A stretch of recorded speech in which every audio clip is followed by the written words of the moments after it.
G'day there, podcaster. Well, this pod has got it all. We got free Chinese meals, we got citizens' arrests, and stories about people getting wild at hens nights. Enjoy. Who's ready to have some fun? Ben, I am. I'm ready for fun. All right, here we go. Live across Australia. This is Ben, Liam and Belle's Late Drive on Nova. Good evening, Australia. Look, we get so many calls for obscure celebrity connections. We're going to jump straight into it. Obscure celebrity connections. Come on and give us a call. Yep. Did your colleague's dad coach David Spade in his high school basketball team? Or maybe your cousin's new girlfriend's auntie is J-Lo's dentist? We'd love to hear from you. 13 24 10. Yep, you can give us a buzz if you got one. Sarah in Melbourne, what's your obscure celebrity connection? My connection is actually Johnny Depp. Whoa, how do we get to Johnny Depp? So I was like a major fan, and we were speaking about it with my boyfriend at the time, and his sister was dating a sound engineer for Disney, and he goes, "Oh yeah, I know Johnny." And I was like, "How the hell do you know Johnny?" He's like, "Oh, he tends to get his script quite wrong on set for Pirates of the Caribbean. So he has to come into our studios for sound engineering all the time." And I was like, give me some hot goss and good stories. And he's like, one time he got his script so wrong that he decided to throw a tantrum and get rid of a whole bunch of sound equipment in the studio. So he's like, we had to send him the bill for that. So, Hang on. Yeah. You're telling me that Johnny Depp had a tantrum? Oh, a tantrum for getting his script wrong. Don't know if I believe that. I mean, I've never seen anything that would suggest that Johnny Depp could lose his temper. Kate in Sydney, what is your obscure celebrity connection? My dog technically met Tom Hanks. Whoa. Did you call him Wilson or something? He's called Wilson. No, really? Yeah. So my uncle works in the film industry, and shortly after he was working with him on the new Elvis movie, he met Wilson through a photo. Oh, okay. So, yeah. So the connection is your uncle worked with Tom Hanks and showed him a photo of your dog. Wilson, exactly. Do you know how that conversation came up? Like, why was he showing him a photo of your dog Wilson? Because he was a new pup at the time, and we told our uncle that he had to show him, and he said, "Of course I will." What would Tom say? Like, oh, yeah. Oh, yeah, it's a dog, yeah. It's called Wilson, I get it. Yeah. Like the volleyball. Yeah. I remember doing that film 20 years ago. That's great. Kate, that is amazing. Thank you so much. Katrina in Brizzy, please tell us about your obscure celebrity connection. So I actually know what's in Nicole Kidman's head. I took her skull x-ray. Whoa! I didn't know where that was going. You did a skull x-ray on Nicole Kidman. Yep. She was filming BMX Bandit, and she had a crash. Mm-hmm. And I worked for the maxillofacial surgeon who checked if she had a fracture. That's outstanding. And how was it? It was all good, yeah? She was good. She was fine. She just had a really big bruise and a sore jaw. Cool, she does her own stunts as well. Very cool. You know? Katrina, thank you so much for sharing. Give us a buzz, 13 24 10. What happened on the hens? Last week we did what happened at the Bucks. It seems only fair. Now we turn our attention to the hens.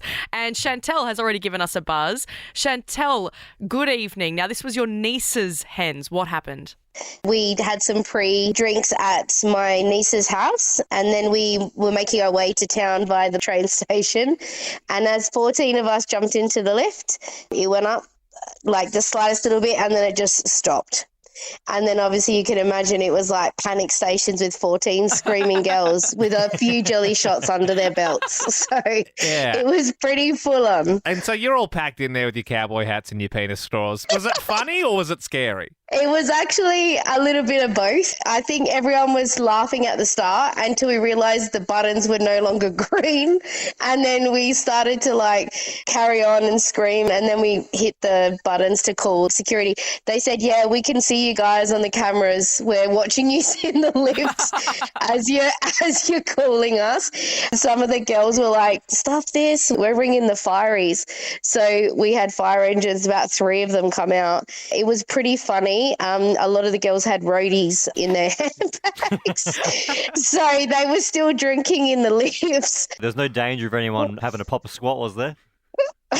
Well, actually, no one popped a score in the lift, but as soon as the doors cracked open, the hen actually ran across the road behind a bush so everybody could see.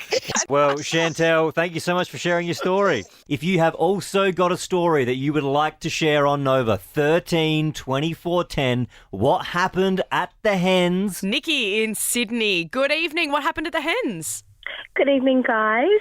So I was at a hens party one time, and the people that had organised it had organised like secret truth and dares for everyone. So they organised the bride to do a dare, and it was going up the top of a fire truck ladder. So she's in this beautiful dress, climbs all the way up, almost gets to the top, slips and falls, slides all the way down, breaks both her legs. But the wedding was the next week, so she ended up keeping the date, and she was in a wheelchair the whole time. Oh, so she was wheeled down the aisle. Oh, my God. Yes, literally. And, like, if that ended like a massive sort of slut drop down a pole and she, like, popped it at the bottom and everyone was like, it would have been the craziest thing ever. But obviously she didn't stick the landing and both legs just went snap. Oh, it's memorable at least for the wedding.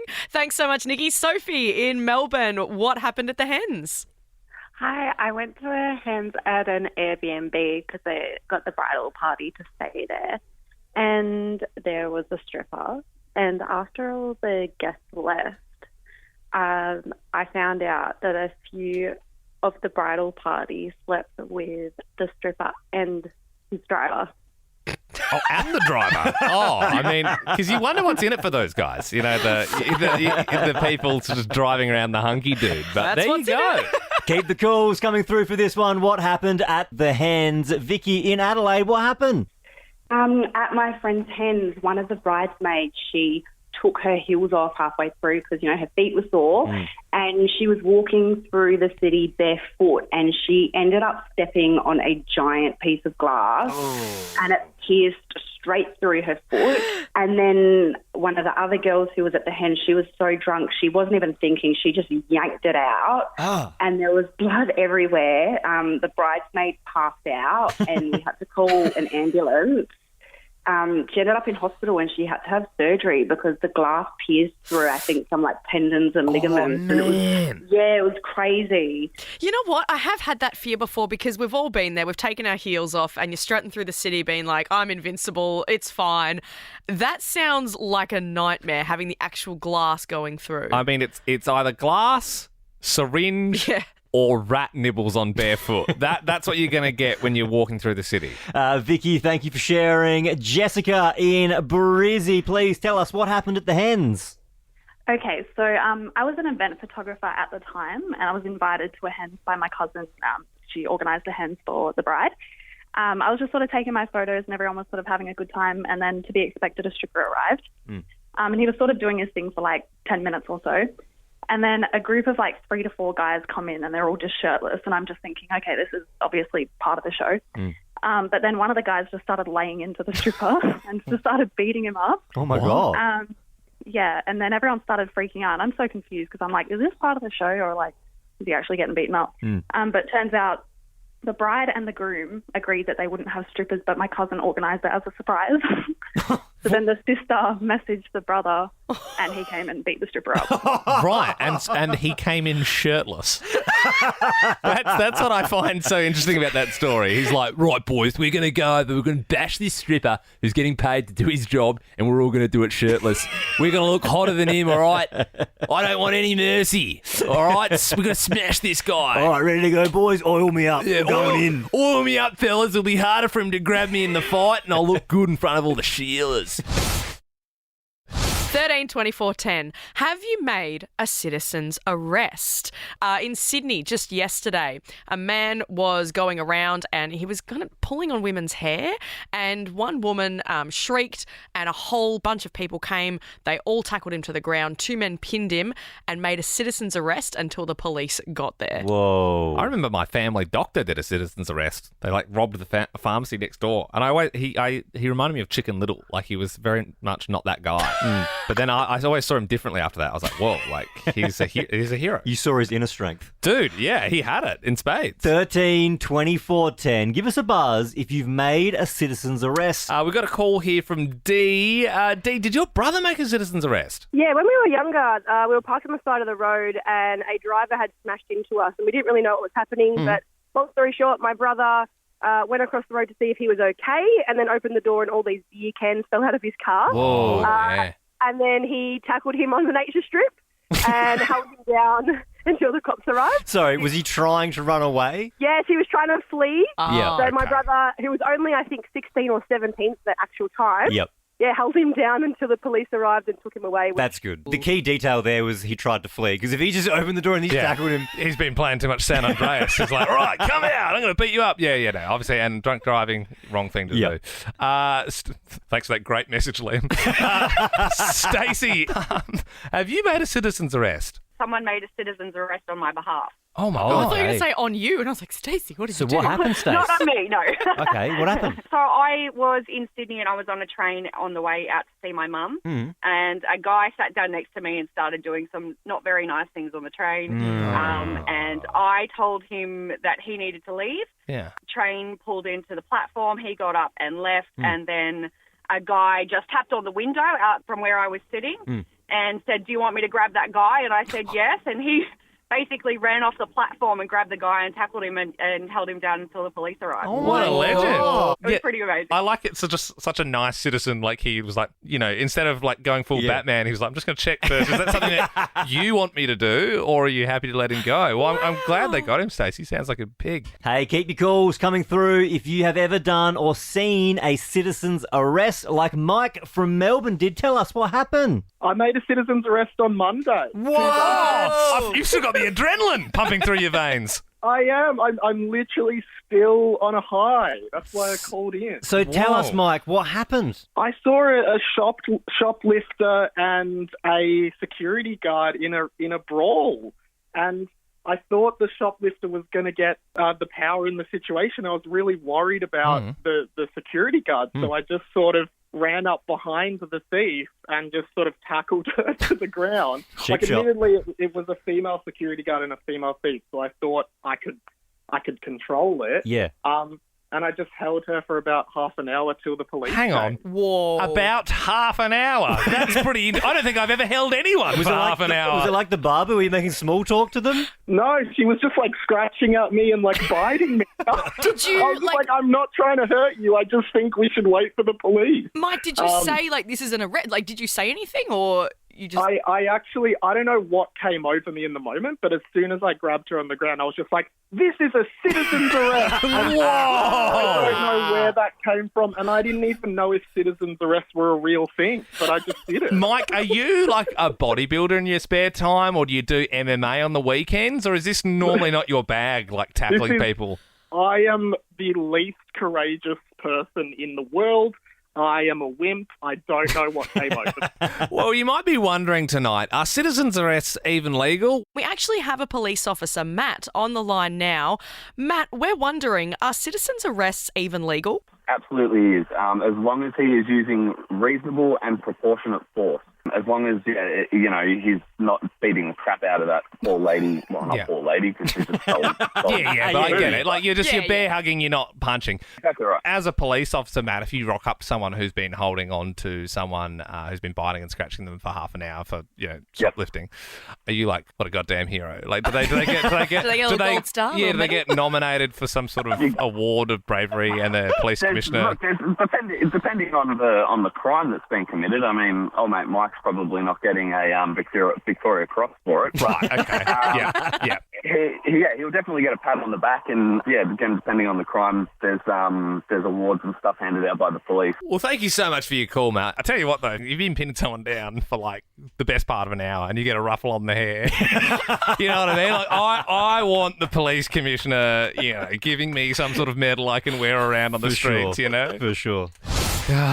Well, it's a dark, dark day for Australia with the loss of Jack Carlson, the icon responsible for this moment we know and love. Gentlemen, this is Democracy Manifest. See that chap over there? Get your hand off my penis! What is the charge? Eating a meal? A succulent Chinese meal? Ah, yes. I see that you know your judo well. And you, sir, are you waiting to receive my limp penis? Wow. Now God has opened his arms and he's ready to receive Jack's limp penis in heaven, where he will be eating succulent Chinese meals for here and forevermore. Thank you for the meme. Thank you for one of the great videos in Australian culture, Jack, and we'll miss you. We'll miss you, mate.